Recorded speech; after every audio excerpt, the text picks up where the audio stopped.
Assalamualaikum warahmatullahi wabarakatuh. Welcome back to my channel. Berjumpa lagi dengan Casper Jowo.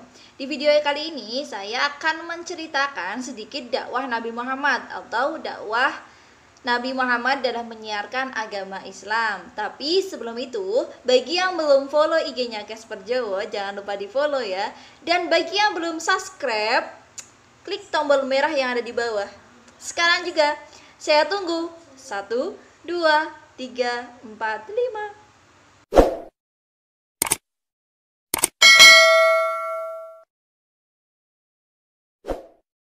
Telah dijelaskan dalam Al-Quran, Nabi Muhammad merupakan nabi yang terakhir, jadi penutupnya para nabi. Setelah Nabi Muhammad berarti tidak ada nabi-nabi lain. Tidak ada nabi-nabi lagi. Jika sesudahnya Nabi Muhammad itu ada yang mengaku nabi atau mengaku mendapat utusan dari Allah untuk menjadi nabi, berarti itu merupakan nabi palsu.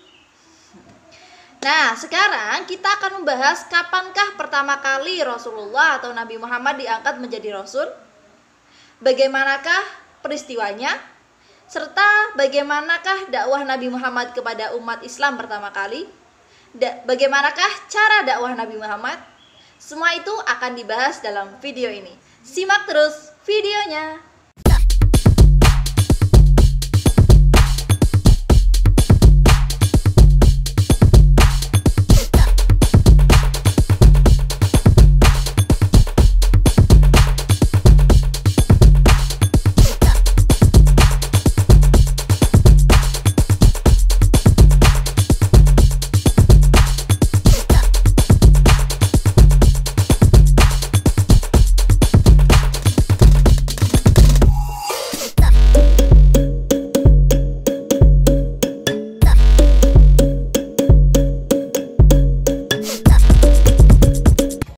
Perilaku buruk yang dilakukan oleh orang jahiliyah pada masa itu membuat Nabi Muhammad itu tidak nyaman. Sehingga pada usia yang ke-40 tahun atau pada Nabi berusia 40 tahun, Nabi Muhammad itu sering berkhawlah atau tahanus di Gua Hiro.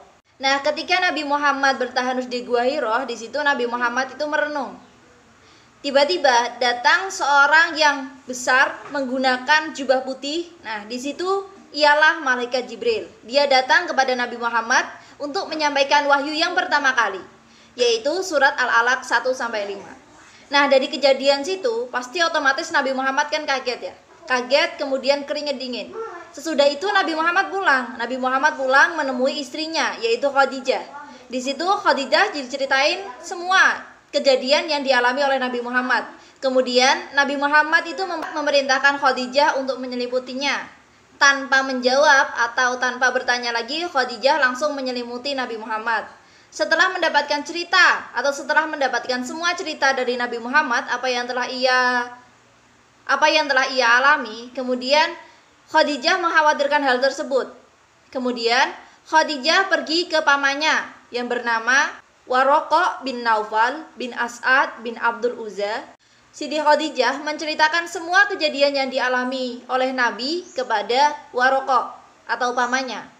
Setelah Waraqah mendengar semua cerita yang dialami oleh Nabi, kemudian Waraqah itu berkata, "Wahai Muhammad, itu adalah namus, seperti apa yang pernah dialami oleh Nabi Musa." Si Waraqah di situ menjelaskan bahwa suatu saat Nabi Muhammad itu akan disakiti atau dimusuhi oleh orang-orang di sekitar situ. Kenapa? Karena Nabi Muhammad pada saat itu atau pada kejadian ketika Nabi Muhammad didatangi oleh malaikat Jibril, Nabi Muhammad telah diangkat menjadi nabi. Waraqah menjelaskan kepada Siti Khadijah bahwa suamimu merupakan manusia pilihan yang diutus oleh Allah untuk menjadi nabi. Demikianlah Allah mengutus Nabi Muhammad untuk menerangi kehidupan manusia yang berada dalam kesesatan. Ketika Nabi Muhammad sedang berjalan, beliau mendengar suara dari langit. Kemudian beliau memandang ke arah atas atau memandang ke arah langit. Di situ terdapat seseorang yang dulu pernah mendatanginya di Gua Hiro, duduk di atas kursi di antara bumi dan langit. Rasulullah pun pulang dengan rasa ketakutan dan dia memerintahkan Khadijah, selimuti aku. Seperti halnya pertama kali Nabi Muhammad ditemui oleh malaikat Jibril. setelah Nabi Muhammad tertidur, kemudian Siti Khadijah pergi kembali ke rumah pamannya, yaitu Waraqah tadi. Siti Khadijah menceritakan lagi kejadian yang dialami oleh Nabi. Si Waraqah tersebut membesarkan hati Khadijah. Saat Nabi berada di rumah sendirian, ketika Nabi menggigil, kemudian ia mendapatkan wahyu yang kedua, yaitu surat Al-Mudaththir ayat 1-7. Nah, dalam ayat tersebut Allah memerintahkan Nabi Muhammad untuk berdakwah di Mekah. Dakwah yang dilakukan Nabi Muhammad di kota Mekah itu terbagi menjadi dua. Yang pertama, dakwah secara syiriah atau sembunyi-sembunyi. Yang kedua yaitu dakwah secara zohriyah atau terang-terangan. Nabi Muhammad melakukan dakwah secara sembunyi-sembunyi selama 3 tahun. Nabi Muhammad menyiarkannya atau menyampaikannya kepada orang-orang terdekat. Dimulai dari keluarganya dulu, kemudian ke sahabat-sahabat karibnya untuk memeluk agama Islam. Nah, dari sahabat serta keluarga Nabi Muhammad yang pertama kali masuk Islam sering disebut dengan as-sabiqunal awalun, atau orang-orang yang pertama atau paling terdahulu masuk Islam. Siapa sajakah mereka? Yang pertama Siti Khadijah, istri Nabi. Yang kedua Zaid bin Harithah, anak angkat Nabi Muhammad. Yang ketiga, Ali bin Abi Thalib, ketika itu menjadi sepupu Nabi Muhammad. Kemudian yang keempat, Abu Bakar As-Siddiq, sahabat dekat Nabi Muhammad. Ketika Nabi Muhammad menyiarkan agama Islam secara sembunyi-sembunyi, atau pertama kali Nabi Muhammad menyiarkan agama Islam, orang Mekah tersebut welcome, masih menerima Nabi Muhammad. Karena Nabi Muhammad itu orangnya baik, dermawan, pokoknya sangat baik. Misalkan sekarang itu udah perfect gitu ya, orang yang paling baik kayak gitu. Nah, namun berbeda ketika Nabi Muhammad mulai menyiarkan agama Islam secara terang-terangan di kota Mekah.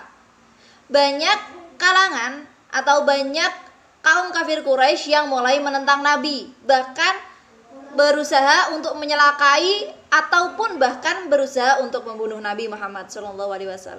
Setelah Nabi Muhammad mendapatkan perintah untuk berdakwah secara terang-terangan oleh Allah Subhanahu wa taala, Nabi Muhammad mengumpulkan Bani Hashim dan beberapa orang dari Bani Muthalib bin Manaf. Nabi Muhammad menyeru kepada kaumnya untuk menyembah kepada Allah Subhanahu wa taala. Namun semua kerabat Nabi Muhammad menentang. Hanya Abu Thalib sajalah yang tidak menentang.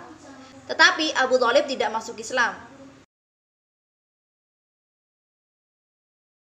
Tantangan apa sajakah yang dialami oleh Nabi Muhammad SAW dalam berdakwah menyiarkan agama Islam? Yang pertama yaitu tantangan dari pamannya sendiri, yaitu Abu Jahal dan Abu Lahab. Ketika itu Abu Jahal dan Abu Lahab sangat menentang Rasulullah dalam menyiarkan agama Islam. Tantangan pembesar Quraisy. Yang ketiga, pemboikotan Bani Hashim dan Bani Muthalib. Yang keempat, wafatnya Siti Khadijah dan Abu Thalib. Kemudian yang kelima, penyiksaan kaum kafir Quraisy kepada kaum muslimin. Hanya Nabi Muhammad saja yang mendapat tentangan atau penyiksaan dari orang kafir Quraisy. Sahabat-sahabat beliau atau orang-orang terdekat beliau yang mengikuti beliau juga mendapatkan tentangan yang sama seperti yang beliau rasakan. Satunya yaitu Ibnu Mas'ud, kemudian Bani Sumayyah, Arqam bin Abil Arqam, dan Bilal bin Rabah. Pertama, tantangan dari paman Nabi Muhammad, yaitu Abu Lahab dan Abu Jahal. Abu Lahab merupakan orang yang sangat menentang adanya Islam. Suatu ketika, Nabi Muhammad mengumpulkan orang Quraisy untuk berkumpul di sofa. Kemudian Nabi Muhammad disitulah menyiarkan agama Islam pertama kali secara terang-terangan. Dan kemudian Abu Lahab berteriak dari belakang, "Celakalah kamu Muhammad. Apakah hanya itu yang akan kamu sampaikan?" Dalam kejadian itu mulailah orang-orang di sekitar gaduh dan rusuh. Kemudian Nabi Muhammad diam sejenak.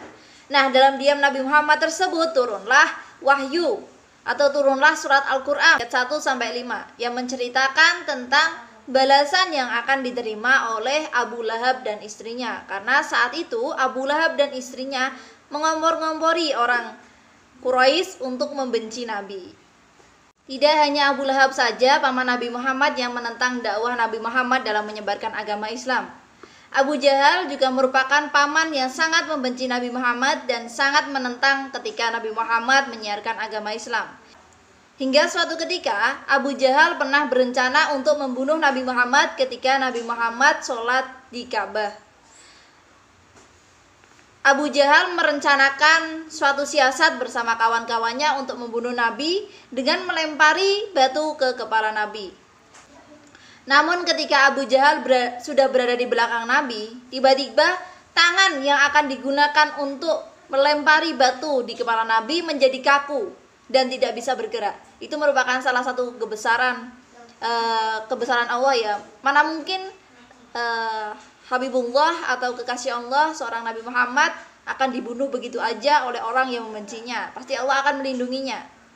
Kawan-kawan Abu Jahal bingung apa yang terjadi. Kemudian Abu Jahal mengeluarkan keringat dingin. Jadi Abu Jahal tiba-tiba seketika itu tangannya langsung bergemetar. Batu yang ada di tangannya itu jatuh. Badan Abu Jahal langsung keringat dingin. Dan kawan-kawan yang di sampingnya itu bingung semua apa yang terjadi. Supaya rencana yang direncanakan, supaya hal yang direncanakan itu tidak diketahui oleh Nabi Muhammad, akhirnya Abu Jahal dibopong oleh teman-temannya, dibawa pulang lagi. Nah, dari kejadian itu pastikan kita tahu ya, Allah akan selalu melindungi Nabi Muhammad dalam menyiarkan agama Allah.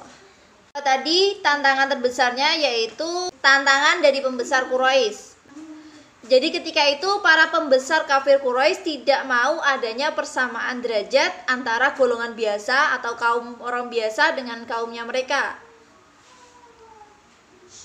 Sehingga para pembesar kafir Quraisy sangat membenci Nabi dan sangat ingin menyetop atau menyudahi ketika Nabi menyiarkan agama Islam. Ketiga, pemboikotan Bani Hashim dan Bani Muthalib. Dalam pemboikotan tersebut terjadi selama 3 tahun. Mulai pada bulan Muharram tahun 7 kenabian, tepatan dengan tahun 616 Masehi. Pemboikotan tersebut menimbulkan penderitaan yang luar biasa bagi Bani Hashim dan Bani Muthalib.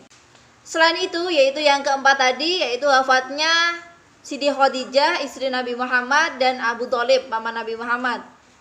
Setelah pemboikotan Bani Hashim dan Bani Muthalib berlangsung, Abu Thalib yang merupakan pelindung utama Bani Hashim meninggal dunia pada usia 87 tahun. 3 hari kemudian disusul meninggalnya Siti Khadijah, yaitu istri Nabi Muhammad. Peristiwa tersebut terjadi pada tahun 7 kenabian.